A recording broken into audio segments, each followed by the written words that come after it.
in the heart of a merciless African landscape.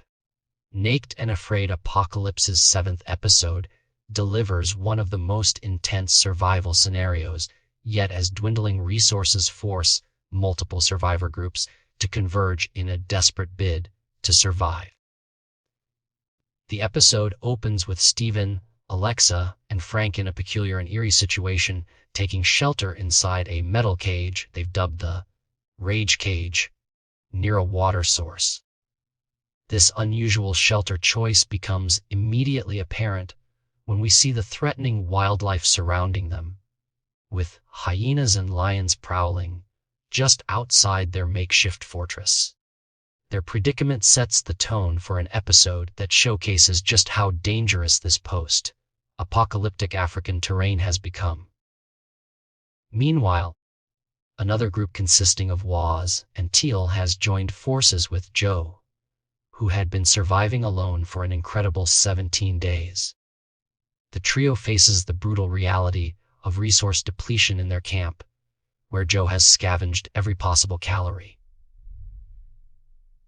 This is the hardest place to ever have to survive, Joe admits while debating whether to leave his camp behind.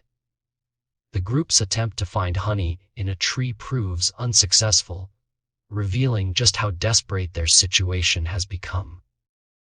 When Joe nearly passes out from heat exhaustion while attempting to hunt for scorpions, the moment serves as a wake-up call.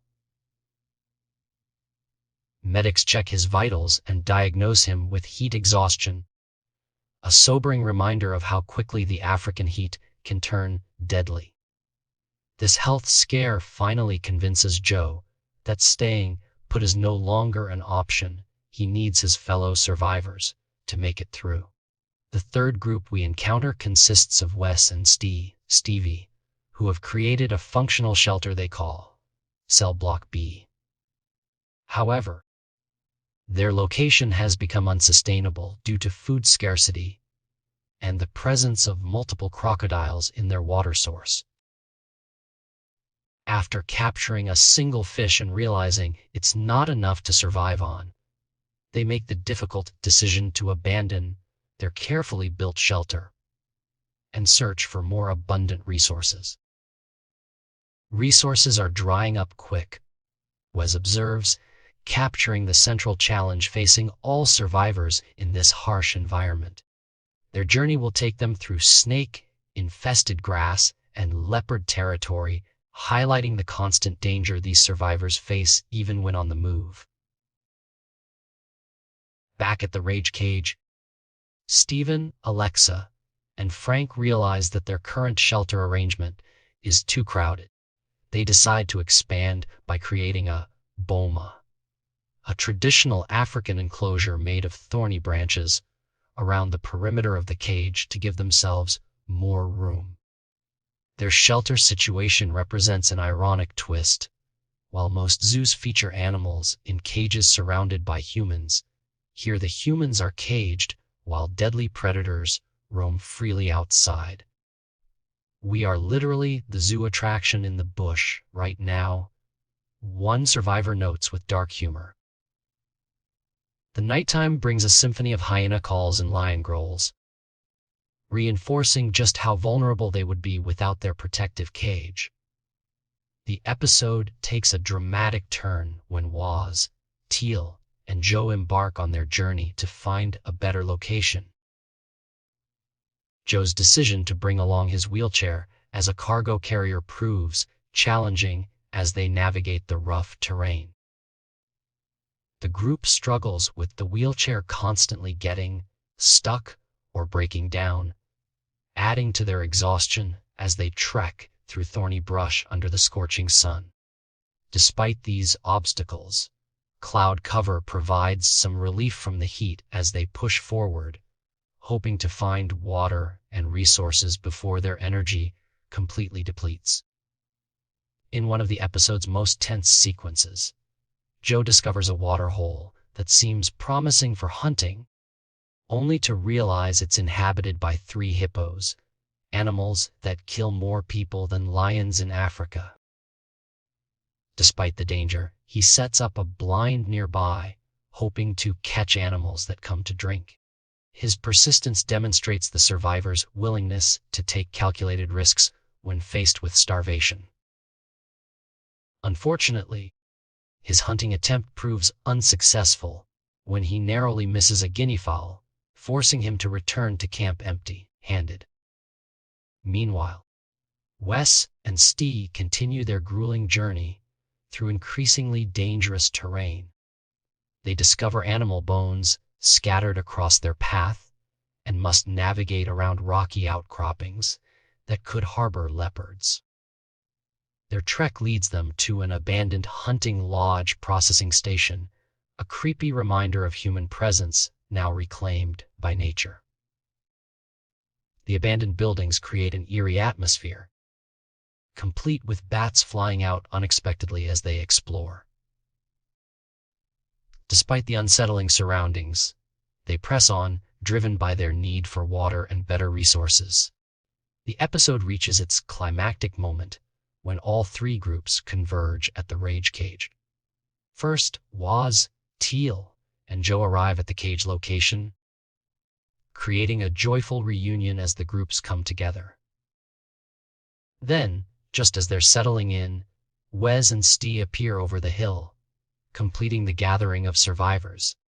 The emotional reunions between friends who have survived together in previous challenges highlight the bonds formed through shared hardship.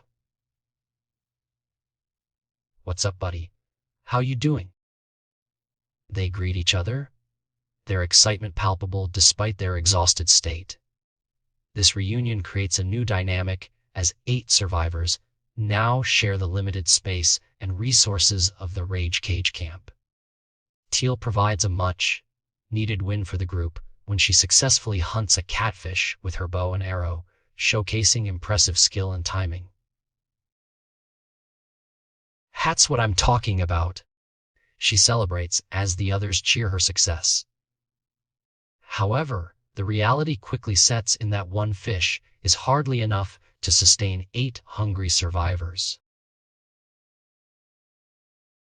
"That sample is good, I'll take a full serving," jokes one survivor, highlighting the challenge of food distribution among the larger group. The episode concludes with the survivors reflecting on their situation and the challenges ahead. Having expanded the Rage Cage shelter earlier in the day to accommodate 6 people, they now face the dilemma of fitting 8 survivors in the limited space. Beyond the immediate concerns of food and shelter, they acknowledge the bigger challenge, working together as a large group to eventually escape this harsh environment. 8 mouths to feed is a lot, Alexa observes with concern, while Wes notes, it's hard to have 8 people and have all 8 of them on the same page. As night falls on the merged survivor group, the episode ends on a note of both hope and uncertainty. The combined skills and experience of these 8 veteran survivalists give them a fighting chance, but the harsh African landscape continues to test them with predators, scorching heat, and limited resources. "There's no one coming to save us. We're on our own. We need to get out of this place," Waz states, setting up the ultimate challenge that lies ahead, not just surviving day to day, but finding a way to escape this apocalyptic wasteland altogether. This 7th episode of Naked and Afraid Apocalypse powerfully demonstrates how even the most seasoned survivors must adapt their strategies when faced with changing circumstances. The decision to band together in larger numbers offers protection and combined skills, but creates new challenges in resource management. As the episode closes, viewers are left wondering if this group of 8 will successfully work together to overcome the numerous threats surrounding them, or if the pressures of survival will create fractures in their newly formed alliance. With just 1 week left before they must attempt their escape from the wasteland, The clock is ticking on their ultimate survival challenge.